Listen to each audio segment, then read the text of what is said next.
The Prime Minister of Jamaica, the Honourable Andrew Holness.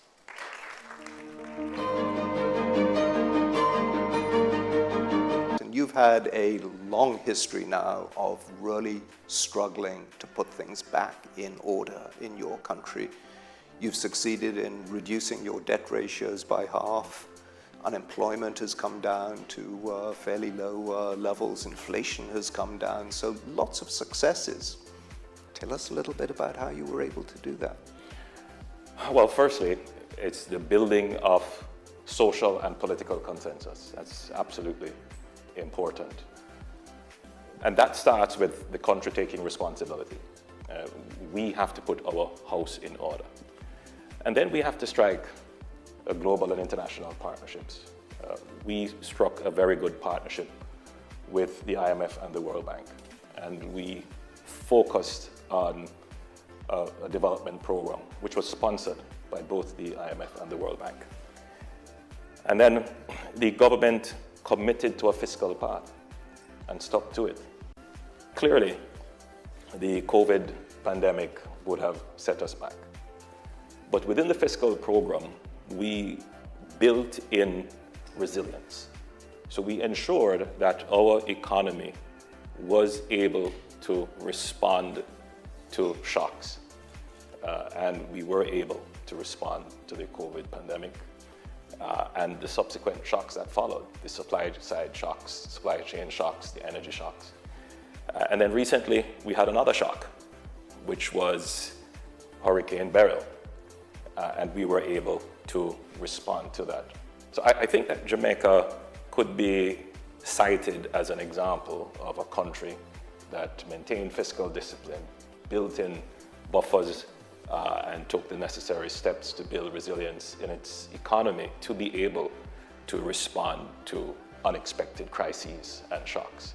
But that's just the first stage of the economy, of our economic development. The second stage now is how do we get the economy to grow rapidly, to deliver on the prosperity promise to our people?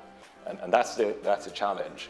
And that is where we tie in all of the SDG goals. How do we get our economy to be able to deliver on the SDG goals? And a key part of that is growth. And I believe that the multilateral financial system has a role to play in taking a very forward-leaning posture in ensuring that the global financial architecture is supportive of countries like Jamaica that have made the sacrifice, that are putting in the effort to ensure that that sacrifice and effort results in growth. You know, we're here, the UN Secretary General has called for an SDG stimulus plan. You yourself are a co-chair of the SDG stimulus leadership group that the SG has appointed. Everybody is saying we need more fiscal space in order to be able to implement an SDG stimulus. Yet you've also talked about the need for fiscal resilience in your own program. How do you square those? What advice do you have for other countries that are now wrestling with this tension between, on the one hand, trying to drive their programs towards achievement of the SDGs, and on the other hand, being very concerned that they not go out of the boundaries of prudent fiscal policies? Well, just using the Jamaica experience, capacity building is very important, particularly in the management of the economy. And secondly, leveraging the private sector. I don't believe enough is done in bringing in private sector resources in helping countries to achieve their SDG goals. And again, I believe that the multilaterals have a role to play in how we can leverage the private sector resources, particularly by de-risking some private sector investments and by helping to direct and create the incentives for pointing private sector investments in areas of investment that align with global public goods. My advice, well, from my experience, is that good fiscal management should not be seen as a trade-off for achieving the SDGs. I think you need to have good fiscal management in order to be able to sustainably achieve the SDGs. And have you seen private investment starting to return to Jamaica? What kind of de-risking programs that you mentioned? Well, generally, I would say that the global headwinds have created some uncertainties, difficulties for most countries. The high interest rate environment that is existing globally. So investors are generally trying to find safe havens. So in the short term, you may see some softening of interest in some developing countries. But I think that should return quite quickly as the developed countries signal that they're going to reduce their interest rates. So my own view is that in terms of de-risking, the multilaterals could play an important role in helping countries with guarantees, in helping countries with bringing together the necessary investment expertise. I think those two things would reduce the risk of investments coming into developed countries. Now, you talked about capacity building. Is that capacity building in the public sector or in the private sector? You know, it's both. When we start to talk about investments for adaptation and taking on very complex capital investment projects, many developed countries don't have the technical expertise to do it either in the public sector or in the private sector. And so support in this regard would be very useful. We're here, New York, high-level week, Summit of the Future. We just have a pact for the future. What's your main message in all of these? What's your hopes and expectations? You know, firstly, I'm very happy that this is now going to become an institutional feature of the UN, the Summit of the Future, and the Pact and the Declaration. I think it's very important. The history of a country like Jamaica is that for more than 40 years, we engaged in very high borrowing. In some instances, we were forced to borrow. We had shocks that we just did not expect, global events over which we had no control. But some of it would have been poor economic choices on our part as well. And what we must realize as a people and as politicians is that borrowing is financing present consumption with the revenues of future generations. And when we start to take future generations into consideration at the outset, then it forces us to make better decisions about not just the resources we're consuming now or the economic decisions that we're making now, but how will these decisions affect us and generations yet unborn. And I think that this is a very important step in integrating upfront in decision making for politicians and for global institutions about how do we plan, not just for the generations that exist, not just for the political concerns that exist today, but for the futures yet unborn. Prime Minister, thank you so much. My pleasure. You have a very tight schedule, but I think that the example of countries like Jamaica gives all of us hope, because you have demonstrated that you can start from a very difficult position. And yes, it takes time and determination and energy, but with all of these issues, whether it's debt sustainability, whether it's building resilience, the capacity building, you're now positioned to be able to take the next steps forward towards really delivering for the people. Let me say, and you know, everyone here listening would understand that it is not easy for a country to engage in a program of fiscal consolidation, austerity, and long-term fiscal discipline, where there are significant hardships that the people face. So it does require some amount of political dexterity and agility to be able to respond to the political pressures. But at the same time, it has to be a politics of hope. The population must understand that our frugality today will result in prosperity, not in some notional long term, but you're going to see the benefits of being good fiscal managers of the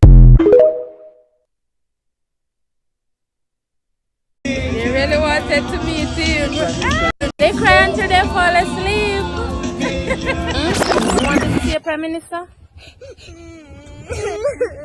Sorry about that, Papa. They really wanted to meet him. I suspect this is Mateo. Yes. And Leon. Oh my God. You know why this is so special to me? You know, I used to do this a couple years ago when my two boys were little. Okay. You know, they're big men now, but I still have it in my arms to carry two of them. Absolutely. Oh, they're your cousins. They're cousins. And, they look like twins. His parents are behind you right here. Oh, jeez. Shireen and her husband. Yes, sir. Shireen, how are you? Pleasure to meet Dad, you. how are you? Yes, sir. Blessed. You have two lovely kids. I hope I made your day today. Yes? So, they pray until they fall asleep. Oh, because they wanted to meet you so much. Well, look, we have a little token for them. Yes, it's sir. a pleasure. Thank you so much. Thank you. Thank you very much, Thank sir. you. A few moments later.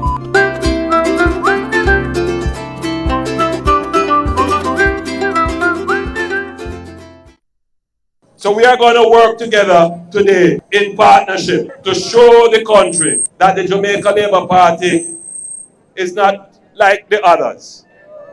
First of all, we don't believe in chaka-chaka.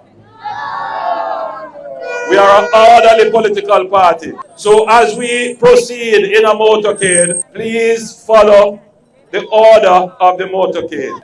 There are certain vehicles that are marked and wrapped, and they form the core of the motorcade. If you look at these vehicles, you will see that they all have messages on them. And they have images on them, and we would like the public that is passing us in the motorcade to be able to see those vehicles without distraction. But we urge you, we ask you, do not sit on the windows. I will say this here, I have seen a motorcade happen where quite unintentionally an elderly gentleman sitting in the window of a coaster bus fell out and a car ran over him. All of these things can happen. We want all of you to be safe when you are on the Jamaica Labour Party motorcade. Last thing I will say, we want the motorbike riders, and I know I am in motorbike parish. We want you to be safe, so we don't want you to be weaving in and out of the motorcade. So it's either you're going to ride at the back of the motorcade in a group or way in the front, so that if we have to stop quickly, we don't come into contact with you. The safer place, obviously, is to ride safely at the back of the motorcade. So with all of those little notes to you, I'm asking that you be on your best behavior. All right? You promise? You commit to doing that? Anyway, I'm here to have fun with you. I am here as well to meet and greet and embrace and share the love with the people of Jamaica. So let's get on with it. God bless you and thank you. I could play the game of the opposition and say to all the teachers and the public sector workers, yeah man, I'm going to give you the world, as previous politicians have done, and then turn around and stick you with a wage freeze. This country made a huge sacrifice 10 years ago to break from fiscal recklessness. And it hurts my heart to see the PNP try to reintroduce fiscal recklessness through its various promises which do not make any sense. All it is going to do is make you feel good and jump up. And then when the reality strikes, the reality may not be because of any bad management, you know. The reality may strike because of external factors. And when you spend off the money and you don't have what is called the buffers, the reserves that you put aside for the difficult times, then the people feel it. So think of it. How have we been able to increase the wage bill massively and still bring down the debt? Good government. Good government. I'm not telling you, Izu. Just keep looking. Yes, I'm just looking. Keep looking. I'm looking. You soon sees who, Mama. Oh, just keep Lord, looking. I'm looking. You just keep looking. You soon Lord. sees who. The Prime Minister. Yes! God bless you. God bless you. God bless you. Oh my Lord. Oh my Lord. Oh my Lord. God bless you. Miss Rhoda tell me Yes. that you are the matriarch of the Yes, community. yes, she always come and where she is. She are here. Always come to look for me and hug me. And she Yes, told me yes, that one of yes. your greatest wish Yes. was to have the road in your Yes, community yes. paved. How Yes. long have you lived in this Lord, community? long about 50 odd years. And that road has never Yes, been paved. never.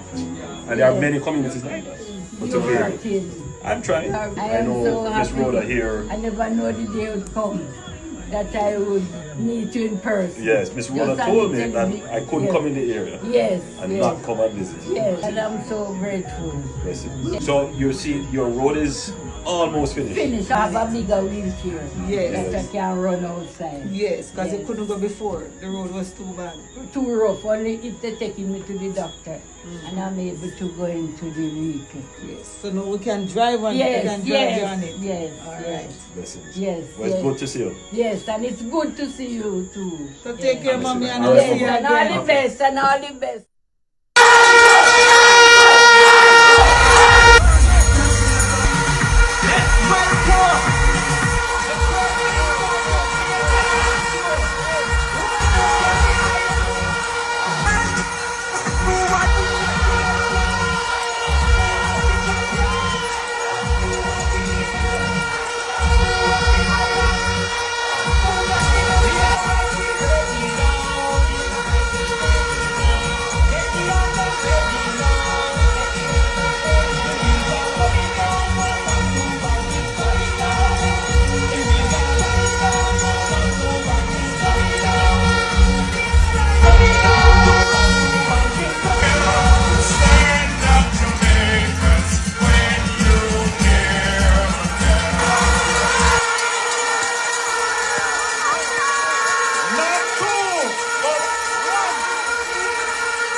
My own view is that the PNP is exuding a certain arrogance that the people of Jamaica should be very careful.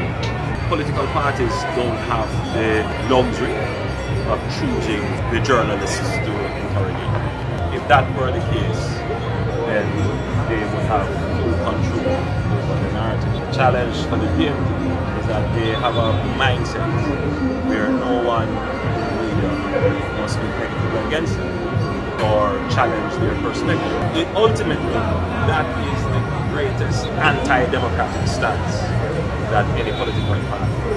You would not hear of this from our political party. Of course, we will objectively feel that we were wrongfully done by a journalist, but we're not going to object to journalists being part of the debate. In fact, and it is, I find it to be totally anti-democratic. It's a bit of hypocrisy because they talk about supporting the press. The evidence of their action is to be seen. I hear them complaining that I'm going around cutting ribbon. I hear one man say, I cut ribbon on house, ribbon on police station, I cut ribbon on new road, new water supply, new garbage truck, new bus. You can't cut ribbon unless it's something that you're building. You can't cut ribbon unless it's something that has been built. You can't cut ribbon unless it's something that you're opening. You can't cut ribbon unless it's something new. So why you quarrel say me are build things, say me are open things? To me, it's the most twisted logic that you would complain about a government that is doing its job. It's not a real